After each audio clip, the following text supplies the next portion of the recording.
いただきます。日本では食事を始める前、両手を軽く合わせて、この言葉を言ってからご飯を食べます。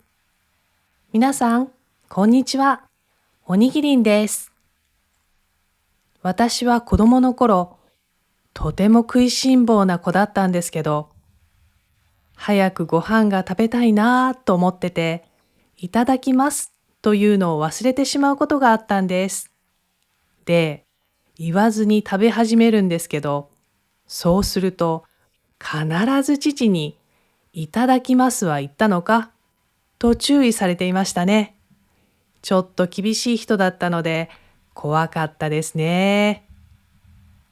目の前に美味しそうなご飯があるわけですよ。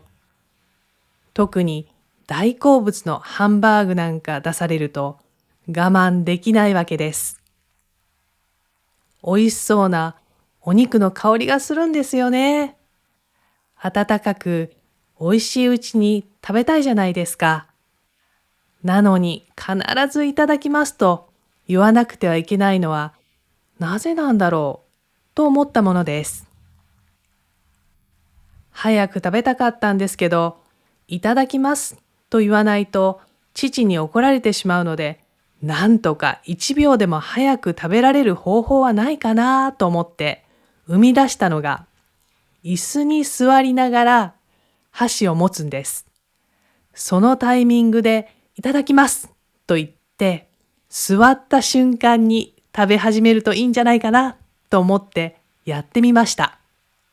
でも見事に父にまた怒られましたね。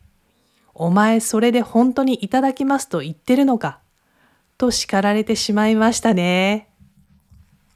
まあ今でも美味しそうなものを出されると早く食べたい気持ちがあるのは変わってませんね。正直子供の頃はあまり深く考えず、ただ食事をする前の儀式、しなければいけないことだと考えていたんですね。この言葉を言わないと食べさせてもらえないみたいな恥ずかしい話。かなり大人になってからなんでいただきますと言うんだろうなぁと思ったんですね。そこで友人に尋ねたところ、お魚やお肉などの命を分けてもらっていることへの感謝の気持ちを伝えるためだよと教えてもらいました。牛や豚などは命ある生き物で、私たちが生きるためにその大切な命を分けてもらっていると。また生き物だけではなく、お米や野菜もすべての材料には命が宿っていると考えられているとも言っていました。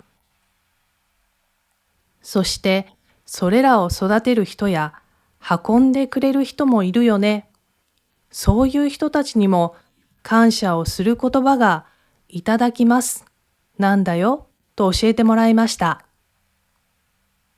また日本語で一番上、高いところを頂点や頂上と言うんですが、いただきとも言うんですね。この山の一番高いところに稲作の神様がいると考えられていたそうです。そして人々はお米が取れたりすると神様に感謝するわけです。雨が適度に降り、お日様が適度に照ってくれることにより、自分たちの食べ物が収穫できる。それを神様に感謝するわけですね。その感謝を表す際、神様に食べ物はありがとうという気持ちであげる。備える、プレゼントするわけですが、備えた後は自分たちで食べたりすることがあります。その備えたものを人々が食べたりするときや、位の高い人から食べ物をもらったときには、食べる前に頭の高いところ、頭の上、いただきに食べ物をあげる動作をしました。ありがとうございますという感謝の印ですね。この動作からいただくとなったようです。このいただきますというのは日本独自の言葉のようです。よくフランスではボナペティという言葉を聞きますが、これは召し上がれという意味だそうですね。また、お隣の韓国では食べる前によく食べますと言ってから食べ始めるようですが、いただきますとは少し意味合いが異なっていますね。いただきますと言って感謝をして食べると気持ちよく美味しく食べられそうですね。ただ私は一人で食べるときについつい早く食べたくて、たまに、本当にたまにですよ。いただきますと言わずに食べてしまうことがあります。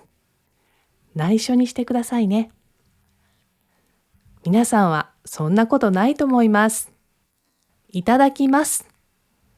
良い言葉ですね。